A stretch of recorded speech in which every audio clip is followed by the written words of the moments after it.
en décembre 1944. Les Alliés croyaient la victoire proche. La France avait été libérée, la Belgique sécurisée, et l'armée allemande semblait s'effondrer.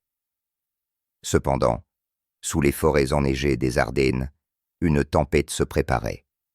Hitler préparait une contre-offensive massive, un dernier pari pour diviser les Alliés et tenter de changer le cours de la guerre.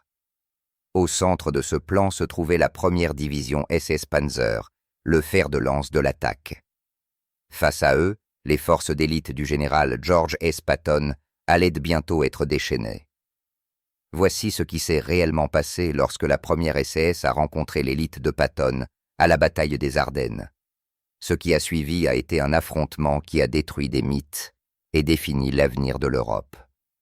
L'échec à Herkine et le piège des Ardennes. Décembre 1944. Le front occidental de l'Europe était malmené mais intact. Les Alliés s'étaient frayé un chemin à travers la France pendant l'été et avaient libéré la Belgique en septembre. Cependant, en décembre, le froid était implacable. La neige recouvrait les trous de renard. Les soldats souffraient d'engelures, de pieds des tranchées et d'épuisement. Les approvisionnements avaient du mal à suivre le rythme des conditions météorologiques. Les repas chauds étaient rares et les munitions arrivaient tard. Les Alliés avaient de la main-d'œuvre et des effectifs, mais ces avantages étaient érodés par la fatigue et la dureté de l'environnement. Le 7 décembre, une réunion a été convoquée à Maastricht, une ville néerlandaise qui servait de plaque tournante pour la planification alliée. Beaucoup pensaient que l'armée allemande était chancelante. La victoire semblait être une question de temps et de pression. Les plans se concentraient sur la poursuite de la poussée au cœur de l'Allemagne. La vallée de la Ruhr, le moteur industriel du Reich, était une cible de choix. Une fois la Ruhr tombée, la guerre en Europe serait pratiquement terminée. Mais pendant que les Alliés préparaient leur propre offensive, Adolf Hitler en concevait une autre. Dans les ruines de la puissance militaire du Troisième Reich, au milieu de pénuries d'hommes, de carburant et de munitions, il y voyait une opportunité. Hitler croyait que les Alliés étaient devenus complaisants. Il comprenait que leurs lignes étaient tendues, leurs troupes épuisées et leurs chaînes d'approvisionnement mises à rude épreuve. Et il croyait pouvoir exploiter ces faiblesses avec une dernière frappe. Ce pari n'aurait pas lieu dans la ville fortement fortifiée de Hertkine. Il n'aurait pas lieu dans les plaines ouvertes du nord de la France. Au lieu de cela, il a choisi les Ardennes, une région que de nombreux commandants alliés considéraient comme impropre aux opérations majeures. Les bois denses et le mauvais réseau routier semblaient exclure les manœuvres blindées à grande échelle. C'est précisément pourquoi Hitler l'a choisi. Il avait l'intention de frapper là où les Alliés s'y attendaient le moins. Ce qu'Eisenhower et ses généraux considéraient comme un moment pour se regrouper et réévaluer était en réalité le calme avant la tempête. Hitler rassemblait une force massive en secret, à l'abri des intempéries et de la tromperie. Les Alliés pensaient que les Allemands étaient sur le point de s'effondrer. Cependant, en vérité, ils se préparaient à déclencher l'attaque surprise la plus meurtrière de la Seconde Guerre mondiale, le dernier pari d'Hitler.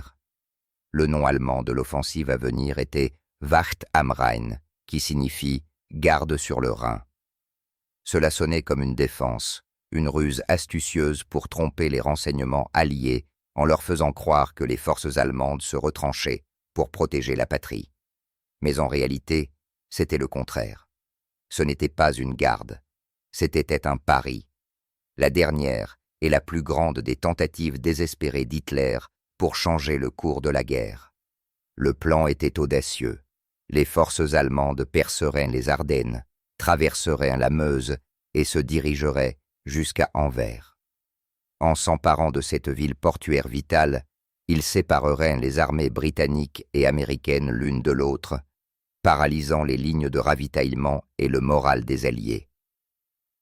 Hitler imaginait une répétition de 1940, lorsque les blindés allemands avaient de balayer la Belgique et la France lors d'une campagne éclair.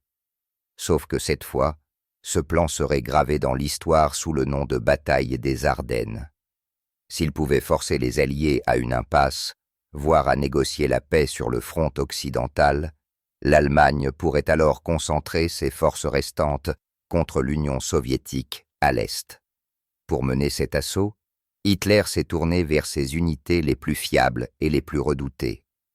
La 6e armée SS Panzer, sous les ordres du général SS Sepp Dietrich, a eu l'honneur de mener la poussée nord. Dans ses rangs, la 1re division SS Panzer Leibstandarte Adolf Hitler, la division de garde du corps personnel qui s'était transformée en une force blindée d'élite.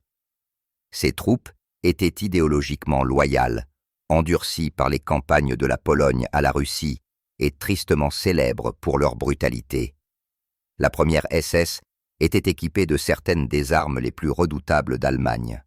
Les chars Panther et Tiger, bien que difficiles à entretenir et sujets aux pénuries de carburant, restaient supérieurs aux Sherman américains standards en termes de puissance de feu et de blindage. Otto Skorzeny, le chef commando préféré d'Hitler, ajoutait à la tromperie. Les hommes de Skorzeny étaient entraînés à porter des uniformes américains, à infiltrer les lignes alliées et à semer la confusion en modifiant les panneaux routiers, en donnant de faux ordres et en perturbant les communications. Les rumeurs qui se sont répandues parmi les troupes alliées frisaient l'hystérie. Les hommes craignaient que les commandos de Skorzeny ne soient partout. Certains croyaient qu'Eisenhower lui-même était visé par un assassinat. En réalité, les commandos étaient un peu nombreux, mais leur effet psychologique a été profond. Pendant des semaines, les troupes allemandes se sont rassemblées dans le plus grand secret. Les mouvements ont été déguisés en redéploiement défensif. Le silence radio a été imposé. Le carburant a été stocké dans des dépôts cachés. Les civils ont été évacués de certaines zones pour faciliter les opérations militaires. Tout cela s'est déroulé sous le couvert du mauvais temps, qui a cloué au sol les avions de surveillance alliés. L'enjeu ne pouvait pas être plus élevé. L'armée allemande saignait à blanc depuis des années. Les pertes sur le front de l'Est ont été catastrophiques. Les Alliés poussaient sans cesse depuis l'Ouest. Les ressources de l'Allemagne étaient presque épuisées. Si l'offensive échouait, il ne resterait plus grand-chose à l'Allemagne pour résister. Mais Hitler croyait que l'audace de son plan surmonterait les obstacles. Choc et effondrement. À 5 heures du matin, le calme des Ardennes a été brisé par un barrage tonitruant. Plus de 1600 pièces d'artillerie allemande ont ouvert le feu à l'unisson, martelant les positions américaines sur un front de 85 miles. Le sol tremblait. Les obus ont mis en pièces les bunkers et les tranchées. Les arbres se sont brisés sous le bombardement, faisant pleuvoir des éclats de bois mortels sur les soldats en dessous. Les soldats qui pensaient se trouver dans un secteur calme se sont soudainement retrouvés au milieu d'une tempête de feu. Alors que le barrage s'est levé, les colonnes allemandes ont déferlé à travers la brume et la neige. Des chars, des semi-chenillés et de l'infanterie ont déferlé dans les forêts et les villages. En tête, le Kampfgruppe Peiper, le groupe de combat blindé de la 1re division SS Panzer. En quelques heures, des régiments américains entiers ont été jetés dans la confusion. Les lignes de communication se sont effondrées. Des unités ont été submergées ou contournées, laissant des poches d'Américains isolées et encerclées. Les routes se sont engorgées de véhicules en retraite. Les civils ont fui leurs maisons en panique alors que les panzers traversaient leur village. Des ponts ont été saisis avant de pouvoir être détruits. Des dépôts de carburant ont été capturés et utilisés pour faire avancer les panzers. Des villages qui n'étaient que de paysans-garnisons quelques jours auparavant étaient maintenant des scènes de destruction. Leurs rues étaient remplies de véhicules en flammes et de corps de soldats et de civils. À Malmedy, les hommes de Peiper ont capturé plus de 80 prisonniers américains. Ce qui a suivi a été l'une des atrocités les plus infâmes de la guerre. Les prisonniers ont été alignés dans un champ et mitraillés de sang-froid. Lorsque ce massacre a été connu, la peur et le choc ont dominé les Alliés. Cependant, il a également renforcé la persévérance américaine. Pour la première fois depuis le jour J, il semblait possible que les Américains soient repoussés en France. Le fer de lance allemand était profondément à l'intérieur du territoire allié, avançant plus vite que prévu. La panique s'est répandue parmi les troupes de la zone arrière et le personnel du quartier général. Il semblait que le cauchemar d'un autre blitzkrieg se déroulait en temps réel. Le piège avait été mis en mouvement. Les Alliés étaient affaiblis et la première division SS Panzer, l'élite choisie par Hitler, était au centre de celui-ci.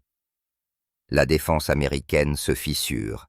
Le premier test de l'offensive allemande a eu lieu sur la 88e division d'infanterie, faiblement déployée, qui tenait la ligne près de Eufen. Jeunes et inexpérimentés, de nombreux soldats américains sortaient à peine de leur entraînement lorsqu'ils ont été jetés dans les Ardennes. Ils se sont battus avec un courage désespéré, s'accrochant à leurs trous de renard dans la neige, alors que l'artillerie allemande brisait les lignes d'arbres et que les chars avançaient. Pendant des jours, ils ont retardé l'inévitable, mais le poids de l'assaut allemand a percé. Les défenseurs ont été submergés, leurs lignes cédant sous les vagues d'infanterie et de blindés qui se pressaient sans relâche vers l'ouest. Le fer de lance allemand, mené par le Kampfgruppe Peiper de la 1re division SS Panzer, a traversé Bühlingen et a volé des réserves de carburant américaines dont ils avaient désespérément besoin. Il ne s'agissait pas d'une victoire mineure. Le carburant était la pierre angulaire de la machine de guerre allemande, et chaque gallon capturé permettait aux chars de la SS de s'enfoncer plus profondément en Belgique. Avec des bidons de carburant empilés sur des camions capturés et siphonnés dans des panzers, les hommes de Peiper ont progressé avec une vitesse impitoyable. Les villages sont tombés les uns après les autres, et avec eux l'illusion que les Ardennes étaient un secteur calme. À Stavelot, l'offensive a révélé son visage le plus sombre. Les hommes de Peiper ont massacré des civils de sang-froid, un acte de terreur calculé visant à semer la panique dans les campagnes. Les récits de ces massacres se sont rapidement répandus dans les villages belges, créant le chaos et la peur. Cependant, les Allemands avaient de graves défauts dans leurs plans. Les routes étroites et sinueuses des Ardennes, étouffées par la neige et la glace, se sont retrouvées obstruées par d'interminables convois allemands. Des colonnes de chars, de semi-chenillés et de camions de ravitaillement se sont emmêlés dans des embouteillages qui s'étendaient sur des kilomètres. Lorsqu'un seul véhicule était détruit, il pouvait bloquer des formations entières, laissant les chars bloqués sans possibilité de manœuvrer. Les pénuries de carburant sont revenues aussi vite qu'elles avaient été atténuées, et chaque kilomètre parcouru consommait davantage des précieuses réserves que les Allemands ne pouvaient pas reconstituer. L'offensive a commencé à ralentir, non seulement à cause de la résistance alliée, mais aussi parce que le plan lui-même avait exigé plus que ce que le terrain et les réserves de carburant pouvaient fournir. Pourtant, pour les Américains qui se trouvaient sur la trajectoire de la première SS, ces faiblesses étaient un maigre réconfort. La ligne était tendue, renforcée par des unités dispersées, jetées à la hâte dans la mêlée. Les commandants se sont battus pour tenir les ponts et les carrefours, pleinement conscients que chaque gain allemand rapprochait la Wehrmacht de la coupure des armées alliées en deux. Le spectre du désastre planait. Si la première SS pouvait percer jusqu'à la Meuse, les Allemands pourraient couper le front allié, ce qui pourrait modifier le cours de la guerre elle-même. Les Ardennes étaient en feu, et les Alliés pouvaient sentir le sol trembler sous le poids de l'offensive allemande. Les Ardennes en flammes. La poussée allemande dans les Ardennes reposait sur la surprise et la vitesse, mais le champ de bataille s'est avéré beaucoup plus résistant que Hitler ne l'avait imaginé. À Krinkelt et Rocherat, deux petits villages belges sont devenus des forteresses. l'infanterie américaine, dont beaucoup de soldats réguliers, mais dont certains n'étaient guère plus que des employés et des cuisiniers retirés des unités arrières, s'est battue avec une ténacité extraordinaire. Ils ont transformé chaque maison en point fort, chaque ruelle en champ de bataille. Des équipes de bazookas étaient embusquées derrière des murs brisés, jaillissant des décombres pour tirer sur des panthères dont le blindage semblait autrement invulnérable. Les chars Sherman, bien que techniquement inférieurs aux engins allemands, ont utilisé des tactiques de dissimulation et d'embuscade. Depuis des granges, des haies et des maisons en ruine, ils ont frappé avec une précision mortelle, disparaissant avant que les canons allemands ne puissent riposter. Les combats dans ces villages ont été brutaux. Ils se sont déroulés à bout portant. La bataille est devenue si destructrice que le site sera plus tard connu sous le nom de cimetière de Panzers, avec des blindés allemands éparpillés dans les champs gelés. Chaque char détruit n'était pas seulement une perte tactique, mais un coup stratégique. Car les Allemands ne pouvaient pas se permettre de remplacer ce qu'ils perdaient. Chaque Panther ou Tiger détruit était un de moins qui pouvait se diriger vers Anvers, le prix ultime du pari d'Hitler. Au-delà des villages, les forêts des Ardennes sont devenues un paysage cauchemardesque de combats rapprochés. La neige est tombée épaisse et lourde, réduisant la visibilité à quelques mètres seulement. Les tirs de mitrailleuses ont déchiré les arbres, faisant éclater les branches en fragments mortels. Les obus de mortier se sont écrasés sur la terre gelée, envoyant des éclats de glace et de terre dans toutes les directions. Le sol était jonché de matériel abandonné, de camions brisés et de victimes qui avaient gelé là où elles étaient tombées. C'est dans ces conditions que l'avance allemande a commencé à faiblir.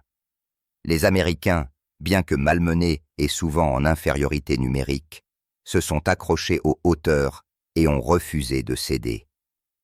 Pour chaque route prise, les Allemands ont payé en sang et en temps.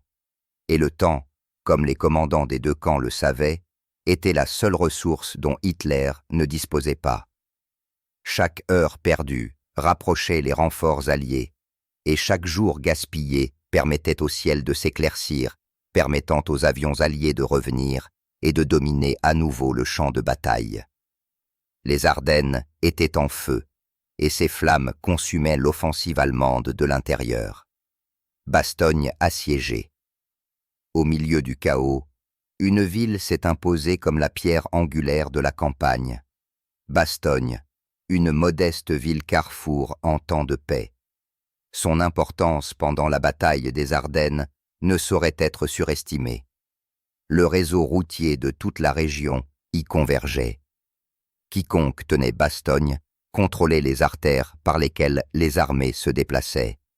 La 101e division, aéroportée de l'armée américaine, célèbre pour ses exploits antérieurs en Normandie, a été dépêchée à Bastogne aux côtés d'éléments de la 10e division blindée. Se retranchant à la hâte, ils se sont préparés à la tempête. Mais ils se sont vite retrouvés encerclés, coupés des ravitaillements, des renforts et de la chaleur. Les températures ont chuté, la neige a recouvert les trous de renard et les munitions se sont dangereusement épuisées. Leur défi a transformé Bastogne en un bouchon dans la bouteille de l'avance allemande. Chaque attaque lancée par les Allemands contre le périmètre s'est heurtée à une vive résistance. L'artillerie américaine, coordonnée avec précision, a brisé les formations allemandes alors qu'elles tentaient d'encercler plus étroitement la ville. Les défenseurs ont enduré des bombardements d'artillerie, des raids aériens et des assauts d'infanterie répétés. Pourtant, la ligne américaine a tenu bon. Pour que Patton gagne ce conflit, il devrait effectuer l'une des manœuvres les plus audacieuses de la guerre, en tournant toute une armée de 90 degrés au cœur de l'hiver et en déplaçant des troupes au cœur de l'offensive allemande. Parmi les fers de lance de sa force de secours se trouvait la 4e division blindée, une formation endurcie par les campagnes précédentes. La course vers Bastogne avait commencé. Une compétition de vitesse et de volonté entre la 1re division SS Panzer, épuisée, mais toujours dangereuse, et l'élan implacable de la 3e armée de Patton, la course de Patton vers le nord. La tâche qui attendait Patton était stupéfiante. Au cœur de l'hiver, avec la neige recouvrant les routes et la glace gelant les moteurs de ses véhicules, il ordonna à toute une armée de se diriger vers le nord. Ce qui semblait logistiquement impossible a été réalisé avec une rapidité époustouflante. Des colonnes de Sherman, de semi-chenillés et de convois de ravitaillement ont tonné le long des routes glacées, s'étendant sur des kilomètres à travers la campagne. Les difficultés étaient immenses. Les soldats dormaient dans des fossés à côté de leurs chars, enveloppés dans de minces couvertures pour se protéger du froid mordant. Les mécaniciens travaillaient à la lumière des lanternes, dégivrant les moteurs qui avaient complètement gelé dans l'air nocturne. L'avance était implacable, motivé par la volonté de faire de Patton. Il a poussé ses hommes en avant avec une obsession singulière. Atteindre Bastogne avant sa chute. Alors que la 3e armée se frayait un chemin vers le nord, des rapports ont filtré du front. La 1re division SS Panzer continuait de se diriger vers l'ouest, mais son rythme avait ralenti à un rythme d'escargot. Les pénuries de carburant ont frappé les colonnes allemandes, forçant l'abandon des chars lorsque leurs réserves se sont taries. L'épuisement pesait lourdement sur les hommes, qui avançaient depuis des jours sans repos ni ravitaillement approprié. L'élan du fer de lance allemand faiblissait à mesure que l'élan de Patton augmentait. Le choc était inévitable. Quelque part au milieu des forêts enneigées et des villages en ruine des Ardennes, les blindés allemands, malmenés mais intacts, rencontreraient la poussée implacable de la 3e armée de Patton. Le sort de Bastogne et, avec lui, peut-être l'issue du pari final d'Hitler, était en suspens. Les Ardennes étaient devenues un creuset. La question n'était plus de savoir si les Allemands pouvaient avancer jusqu'à Anvers, mais de savoir s'ils pouvaient survivre aux coups de marteau qui allaient s'abattre sur eux. Le choc des titans. Les forêts gelées des Ardennes avaient déjà été témoins de violents affrontements, mais à l'extérieur de villes comme Saint-Vith et le long des approches de Bastogne, la bataille a atteint un crescendo terrifiant. Pour les deux camps, il s'agissait de la confrontation décisive. Pour l'un, c'était la dernière tentative désespérée de diviser le frontalier. Pour l'autre, c'était le moment de transformer la défense en une contre-attaque qui scellerait le sort de l'Allemagne. Ce qui s'est déroulé n'était pas simplement une série d'escarmouches tactiques, mais une guerre de chars brutale et acharnée dans la neige. Les chars Sherman des forces américaines ont affronté les panthères plus lourdes et plus puissantes de la Waffen-SS dans des duels mortels qui ont fait rage à travers des champs ouverts, des rues de villages et des routes étroites couvertes de glace. Les Allemands comptaient sur leur supériorité technique en matière de blindage, mais les Américains, bien que souvent moins bien armés, ont compensé par la vitesse, le nombre et un soutien d'artillerie écrasant. L'artillerie américaine, positionnée avec soin le long des crêtes et des carrefours, a déclenché des barrages dévastateurs contre les colonnes allemandes prises sur les routes gelées et encombrées. Des convois de camions, de semi-chenillés et de chars déjà aux prises, avec un terrain glacé, ont été brisés en quelques minutes. Des équipes de mortiers se sont jointes aux barrages et, lorsque le ciel s'est dégagé pendant un bref instant, des chasseurs bombardiers alliés ont descendu, mitraillant et bombardant sans pitié. Dans ces moments-là, des formations blindées allemandes entières ont été réduites à des épaves fumantes, leur fumée noire s'élevant contre la neige. Au cœur de la poussée allemande, le Kampfgruppe Peiper a subi le gros des assauts. Coupé de tout ravitaillement, encerclé par des unités américaines convergentes et affamé de carburant. Le fer de lance blindé autrefois fier de Peiper a commencé à se flétrir. Des panthères et des tigres, incapables de bouger sans carburant, ont été abandonnés là où ils se trouvaient. Leurs équipages, autrefois confiants et fanatiquement loyaux, ont été forcés de battre en retraite à pied à travers les bois gelés, laissant derrière eux leurs machines et beaucoup de leurs camarades. La première division SS Panzer, autrefois célébrée comme l'unité blindée la plus redoutable d'Hitler, n'a pas seulement été stoppée, elle a été systématiquement brisée. La contre-attaque implacable de Patton, motivée par sa capacité à manœuvrer et à s'adapter dans des conditions météorologiques impossibles, a brisé l'illusion de l'invincibilité allemande. L'affrontement dans les Ardennes n'était plus une avancée allemande. C'était une retraite sanglante. Ce qui s'est réellement passé, l'histoire de la bataille des Ardennes, a souvent été enveloppée de mythes, embellis à la fois par la propagande allemande et par des récits romancés ultérieurs. Une version courante suggère que la première division SS Panzer a presque atteint ses objectifs pour être miraculeusement arrêtée au dernier moment. La réalité, cependant, est bien plus dure et bien moins flatteuse pour la force choisie par Hitler. La vérité est que la première SS n'a jamais été proche d'atteindre la Meuse, l'objectif clé de l'offensive. Elle n'a jamais réussi à percer les lignes alliées de manière décisive. Au lieu de cela, sa progression a été bloquée dès le début. La combinaison d'une mauvaise logistique, d'un manque de carburant et de la ténacité écrasante des défenseurs américains a mis un terme à son avancée, bien avant qu'elle ne menace de diviser les armées alliées. L'image de la première SS, comme une force blindée inarrêtable, a été détruite. Les convois de ravitaillement ont été victimes d'un harcèlement constant de la part de l'artillerie américaine et des patrouilles mobiles. De petites unités d'infanterie américaines déterminées ont ralenti la progression allemande grâce à des embuscades, des champs de mines et une résistance acharnée dans les villes et les carrefours. Au moment où la contre-attaque de Patton a atteint sa pleine puissance, la première SS était déjà épuisée et surexploitée. Ses lignes de ravitaillement étaient tendues et ses réserves de carburant presque épuisées. L'arrivée de Patton, en particulier avec la 4e division blindée, a frappé au cœur des forces allemandes. Bastogne, qui avait été encerclée et était soumise à une forte pression, a été libérée. La retraite qui a suivi a été chaotique. Les commandants allemands ont ordonné aux unités d'abandonner les véhicules qui ne pouvaient plus être ravitaillés en carburant. Les équipages ont cloué leurs propres canons et détruit les radios pour empêcher leur capture, tandis que les traînards ont tenté d'échapper à l'encerclement à pied. Les victimes gisaient gelées le long des routes, sinistre marqueur de l'effondrement.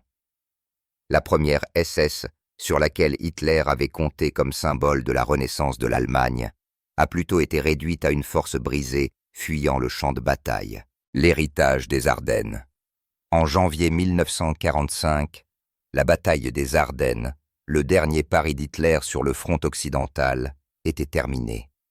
Les Allemands avaient tout misé sur la percée des lignes alliées, la prise d'Anvers et la division des armées britanniques et américaines. Au lieu de cela, ils ont subi des pertes catastrophiques. Plus de 80 000 soldats allemands ont été tués, blessés ou capturés.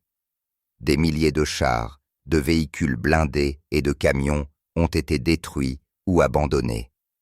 Les stocks de carburant, déjà rares, ont été épuisés au-delà de toute récupération. L'offensive n'a pas seulement échoué, elle a accéléré l'effondrement final de l'ensemble du Reich. Pour les Américains, le coût a également été élevé. Ils ont subi plus de 75 000 pertes. Des villes ont été réduites en ruines et le paysage hivernal a été marqué par des épaves et des tombes. La défense de Bastogne est devenue légendaire et la manœuvre audacieuse de Patton, consistant à faire pivoter son armée vers le nord, à travers les tempêtes hivernales, pour soulager la ville, a cimenté sa réputation comme l'un des commandants les plus agressifs et les plus efficaces des Alliés. La première division SS Panzer n'a jamais retrouvé sa force d'antan après la bataille des Ardennes.